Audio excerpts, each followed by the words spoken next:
মক্কি জিন্দেগিতে দাওয়াত দিচ্ছিলেন, আল্লাহ তাআলা আয়াত নাযিল করেন, ওয়াআদির আশীরাতাকাল আকরাবিন। হে নবী, আপনি আপনার নিকটাত্মীয়দের কাছে দাওয়াত পৌঁছান। সূরাতুশ শুআরা আয়াত 114 নাজিল হওয়ার পর আল্লাহর নবী সাফা পাহাড়ের উপরে উঠলেন। অতঃপর ওখানে আরবের নেতারাও হাজির, আবু জেহেল হাজির, আবু লাহাব হাজির, বড় বড় নেতারা হাজির, মূর্তি পূজকরা হাজির। প্যারা নবী সাল্লাল্লাহু আলাইহি ওয়াসাল্লাম তাদেরকে জিজ্ঞাসা করলেন, লাউ আখবারতুকুম আন্না খাইলান বিলওয়াদি তুরিদু আন তুগীরা আলাইকুম আকুনতুম মুসাদ্দিকিন। হে মক্কার লোকেরা, আমি যদি তোমাদেরকে সংবাদ দেই পাহাড়ের পিছনে উপত্যকায় শত্রু বাহিনী ওত পেতে আছে, তোমাদের উপর হামলা করবে, আকুনতুম মুসাদ্দিকিন, তবে কি তোমরা আমার কথাকে বিশ্বাস করবে? ক্বালু নাম, সবাই বলল হ্যাঁ, তুমি তো আলামিন, অবশ্যই তোমার কথা বিশ্বাস করব, তুমি সত্যবাদী, জিন্দেগিতে কখনো মিথ্যা বলতে দেখি নাই। আল্লাহর নবী তখন বলেন, আমি তোমাদের কাছে সতর্ককারী হিসেবে আগমন করেছি, আল্লাহর রাসূল হিসেবে আগমন করেছি।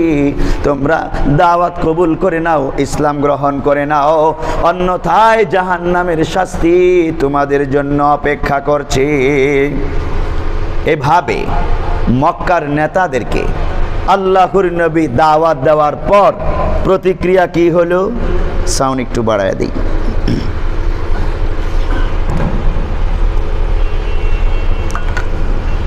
আবু লাহাব কিছু মাটি আর পাথর তুলে রাসূলের দিকে নিক্ষেপ করলো আর বলল, তাব্বান লাকা ইয়া মুহাম্মদ আলী হাযা জামাতানা, হে মুহাম্মদ তোমার ধ্বংস হোক, এই জন্যই বুঝি আমাদেরকে একত্রিত করেছ। এই বলে লিডাররা চলে গেল। কিছু কিছু সাধারণ মানুষ চিন্তা করতে লাগলো, কিছু মানুষ ইসলাম ধর্ম গ্রহণ করে, কিন্তু নেতারা, পথভ্রষ্ট নেতারা ইসলাম আনার সুযোগ পায় না। প্রিয় হাজিরিন, আমি বলছিলাম আমাদেরকে সতর্ক থাকতে হবে। ঈমানি মেহনত যখন আমরা করতে থাকব, ইনশাআল্লাহ এই সমাজ পরিবর্তন হতে বাধ্য। এক সময় হযরত ওমর ইবনে খাত্তাবের মতো নেতা দাওয়াতের কারণেই ইসলাম ধর্ম গ্রহণ করেছে, পরবর্তীতে বিশ্ব নেতৃত্ব দিয়েছে ওমর ইবনে খাত্তাবের মতো আমিরুল মুমিনিন। এটা দাওয়াতের বদৌলতে, দাওয়াতের বদৌলতে একজন ব্যক্তির পরিবর্তন হয়েছে, ব্যক্তির কারণে পরিবার, সমাজ, অতঃপর রাষ্ট্র পরিবর্তন হয়েছে। এমন পরিবর্তন ইতিহাস দেখেছে। ওমর ইবনে খাত্তাব তার জ্বলন্ত জীবন্ত প্রমাণ।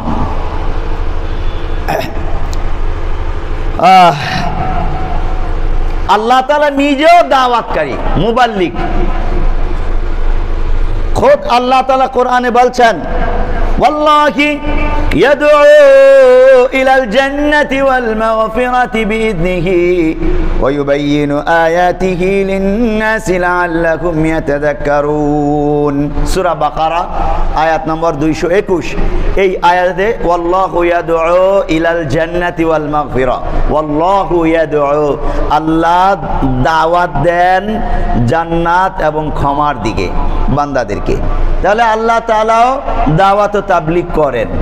এই আয়াত সেই প্রমাণ দিচ্ছে। আমি কেন করব না? আল্লাহর নবী, সমস্ত নবীগণ দাওয়াত ও তাবলীগের কাজ করেছেন। দেখুন আয়াত, ওয়ালাকাদ বাআথনা ফি কুল্লি উম্মাতির রাসূলা আন ইবুদুল্লাহা ওয়াজতানিবুত তাগুত। সূরা নাহল আয়াত 36। আল্লাহ নিজে বলছেন, আমি প্রত্যেক উম্মতের কাছে নবী রাসূল পাঠিয়েছি, আন ইবুদুল্লাহা ওয়াজতানিবুত তাগুত, এবং তাদেরকে আদেশ করেছি আল্লাহর ইবাদত করো এবং তাগুতকে বর্জন করো। ইবাদতের প্রতি দাওয়াত, তাগুতকে বর্জনের প্রতি দাওয়াত দিয়েছেন সমস্ত নবীগণ। নবীদেরও কাজ এটা। আল্লাহর কাজ, নবীদের কাজ।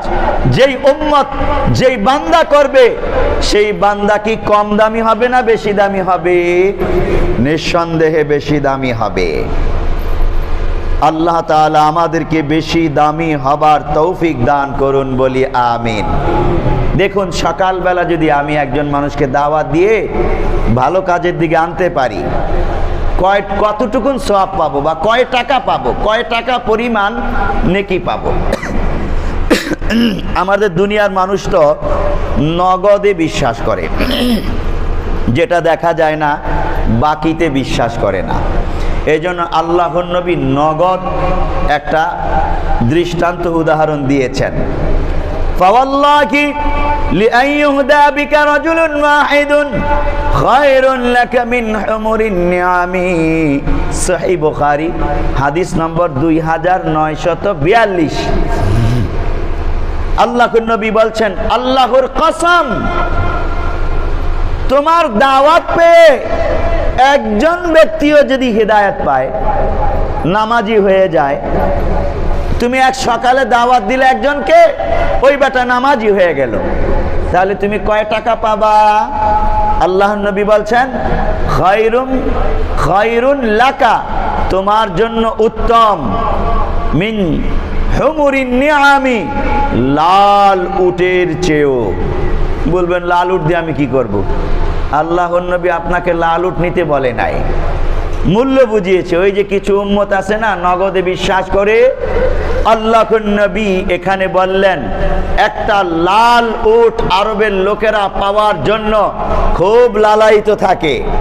বাংলাদেশে মনে করেন BMW গাড়ি, একটা BMW গাড়ি 1.5 কোটি 2 কোটি টাকা মূল্য, বিভিন্ন মূল্যের আছে।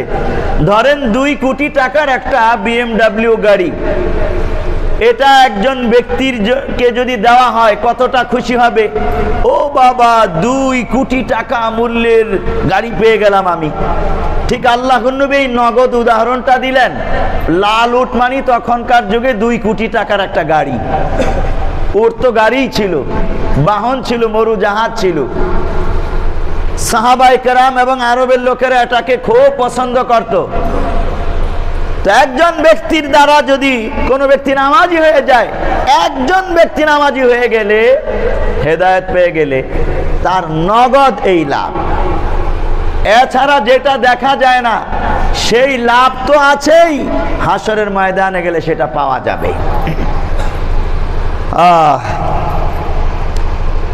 বিপরীত দিকটাও আছে। কেউ যদি দাওয়াত ছেড়ে দেয়, শাস্তি অবধারিত। আল্লাহর নবী বলছেন, মা মিন কওমিন ইউমালু ফীহিম বিল মাআসি সুম্মা ইয়াকদিরুনা আলা আন ইউগাইয়িরু সুম্মা লা ইউগাইয়িরু ইল্লা ইউশিকু আন ইয়াউম্মাকুমুল্লাহ।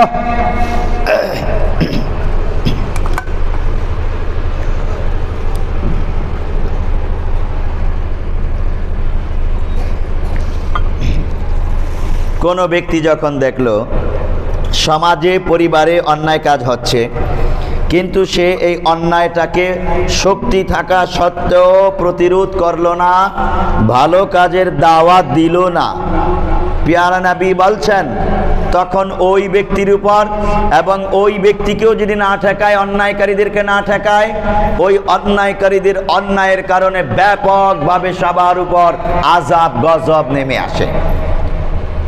সতর্কবাণী করেছেন পেয়ারা নবী।